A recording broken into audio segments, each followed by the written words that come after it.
बड़े दुख की बात है कि कांग्रेस की एक लिस्ट जारी हुई, और उसमें लिस्ट के बाद एक, आमतौर पर जब लिस्ट आती है तो खुशी का माहौल तो होता ही है। हम्म। आप जानते हैं जिनके नाम आए होंगे उनके घर में कितना जबरदस्त हर्ष की एक लहर दौड़ गई होगी। फिर वो लोग जो है बाजार गए होंगे लड्डू लेने के लिए। लड्डू बांटने का भी तो एक अवसर होता है, आप जानते हैं। लेकिन फिर ध्यान में आया होगा कि राहुल गांधी जी ने कहा है लड्डू की बजाय जलेबी खानी चाहिए। जलेबी की दुकान तक गए होंगे, जलेबी लेकर आए होंगे, आयुष जी आप जानते हैं। लेकिन जलेबी जो है वो गरम गरम खिलानी होती है, तो बार बार जलेबी वाले को कहकर आए होंगे कि थोड़ी थोड़ी देर में और भिजवा देना। इतनी सारी जलेबी आसपास खिलाई होगी। फिर वो जलेबी जो खाने के बाद जो है बड़े खुशी से सोए होंगे। और फिर बाद में अगले दिन ये जो जलेबी वाला जो कांड किया गया है, ये जिस प्रकार से लिस्ट को खारिज किया गया है, मैं इसकी कठोर शब्दों में निंदा करता हूँ। वो जलेबी जितने लोगों ने खा लिया वो तो खा ही ली ना। अब जलेबी वाला पेमेंट मांगेगा तो क्या ये कहेंगे कि दीपक बावरिया ने लिस्ट कैंसिल कर दी, तो दीपक बावरिया से लो। ये गलत बात है।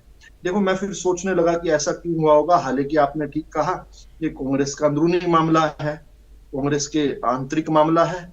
लेकिन क्या हम अपने पड़ोस में किसी के आंतरिक मामला कहकर थोड़ी रह सकते हैं? कहीं कहीं पर मातम हो, कहीं इस नहीं विधु प्रकार रावल जी, से मैंने सिर को इसलिए टबल ऐसा कहा चढ़ाओ। क्योंकि बहुत सारी चर्चा में, और आप भी रहते ही मेरे साथ चर्चा में, क्योंकि ये प्रश्न बिल्कुल जाहिर है कि कांग्रेस से नहीं, जब है भी ही पूछा है, जाता है तो आपने तो उनका सच यही कहा। जवाब है कि भाई ये हमारा अंदरूनी मामला है, भारतीय जनता पार्टी नहीं, को है हमारी ही। इतनी चिंता क्यों है। इसमें तो मैं इसमें उनकी इसमें तरफ से, जो कोई कि दो आज वो राय पक्ष नहीं। रखने नहीं आ पा रहे हैं, हम कोशिश लगातार कर रहे हैं, तो मैंने हाँ, इसलिए तो सवाल आज पूछ लिया डेविल्स आपसे। एडवोकेट, आज डेविल्स एडवोकेट वाला भी काम करना ही चाहिए। तभी तो डिबेट चलेगी। बात तो ठीक है आपकी, और आपने कुछ गलत थोड़ी कहा। देखिए, ये अंदरूनी मामला ही तो है, लेकिन मातम भी अंदरूनी होता है। तो क्या एक अच्छा, जो जो अच्छा हित रक्षक होता है या शुभ चिंतक होता है, वो ये सोचकर बैठ जाए कि उसका आंतरिक आंतरिक मामला है? ऐसा आंतरिक मामला तो नहीं। हमें तो उस पर जो है खेद व्यक्त करना ही पड़ेगा। हम्म। हमें तो मातम में उनके शरीक होना ही पड़ेगा। देखो, दुख को बांटने से दुख कम होता है। जैसे खुशी को बांटने से खुशी बढ़ती है, दुख को बांटने से दुख कम होता है। तो हम्म। आज तो हम जो है, सब शुभ चिंतक जो है, वो कांग्रेस के इस दुख में शामिल होते हैं, खुद को शरीक करते हैं। और फिर एक दो कुछ, मैं आप अनुमति दे तो मैं एक दो लाइनें कहीं से पढ़ दूं, तो शायद उनका दुख और कम हो। जी। देखिए, कांग्रेस की हालत जो है बड़ी बड़ी बुरी है। कांग्रेस बेचारे लिस्ट जारी करते हैं, पहली बार नहीं हुआ, पहले भी ऐसा होता रहा है। लेकिन कांग्रेस की हालत पर जो है, लिखने वाले बड़े क्रूरता से लिखते हैं। वो कहते हैं, कभी खुद पर कभी हालात पर रोना आया। साहिर लुधियानवी जी लिखते हैं, हम्म। कभी खुद पर और कभी हालात पर रोना आया। बात निकली तो हर बात पर रोना आया। देखिए, कांग्रेस वालों का भी पिछला ही दुख खत्म नहीं हुआ था। जिस प्रकार से हरियाणा में बुरी तरह से हार गए, महाराष्ट्र में हार गए, केंद्र में बड़ी बड़ी बातें कह रही थे, वहां पर भी कुछ नहीं बन पाया। तीसरी बार मोदी जी की सरकार बन गई। लेकिन कमाल की बात तो ये है कि खोलने चले थे मोहब्बत की दुकान, खोलने वाले थे दुकान मोहब्बत की। हम्म। गौर फरमाइएगा, खोलने वाले थे दुकान मोहब्बत की।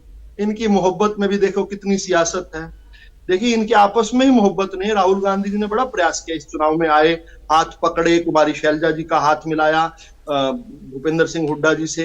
अभी सूचना सूचना ये आ रही है कि शायद कुमारी शैलजा जी का कोई आदमी ये लिस्ट में नहीं था, इसलिए शैलजा जी गई दीपक बावरिया जी के पास और इस लिस्ट को कैंसिल करवा दिया। लेकिन मैं तो ये कह रहा हूं कि कितनी बार ऐसा होगा, कितनी बार इस प्रकार की कांग्रेस वालों को ये दुख कितनी बार झेलना पड़ेगा। दिन एक सितम एक रात करते हो, दिन एक सितम एक रात करते हो, कहते हो कि दोस्त हो दुश्मनों को मात करते हो। अरे ऐसा थोड़ी होता है ठीक है भाई। विधु रावल जी, ये अब कोशिश देखिए हमारी लगातार जारी है, और अब मुझे ऐसा बताया जा रहा है कि कांग्रेस के प्रवक्ता शायद थोड़ी देर में हमको ज्वाइन कर लेंगे। गुरमीत जी, आपसे मैं ये जानना चाह रहा हूं, क्या ये सर्जरी कभी हो पाएगी, या ये मकाम तक पहुंचेगी कभी, या हम लोग इसी पर चर्चा करते रहेंगे कि भाई ये कब तक, क्योंकि ये कुछ नया नहीं है। कैसे देखते हैं, अब एक लिस्ट जारी होती है, बाबरिया जी ये कह रहे हैं कि भाई आलाकमान को बताया नहीं, हम इसको अभी रोक लगाते हैं। देखिए, जहां तक झटके लगने की बात है, कांग्रेस का जो दुख है वो तो केवल विधानसभा चुनाव में जो हार हुई है उसी से उतना ही पर्याप्त है। क्योंकि 10 साल से सत्ता से बाहर थी कांग्रेस, और ऊपर से इतनी ज्यादा उम्मीद थी। जब उम्मीदें ज्यादा हो तो दुख भी ज्यादा होता है। तो ये जो इशू है, ये तो अब एक ठीक है, मौका मिला है। विदु जी आज ओपन मैदान उनको खुला मिला हुआ है, तो उसमें खूब अच्छे से बैटिंग कर रहे हैं। लेकिन ये है कि भारतीय जनता पार्टी को ये इस प्रकार का अवसर, जैसे मैंने कहा कि उनको तो जो विधानसभा चुनाव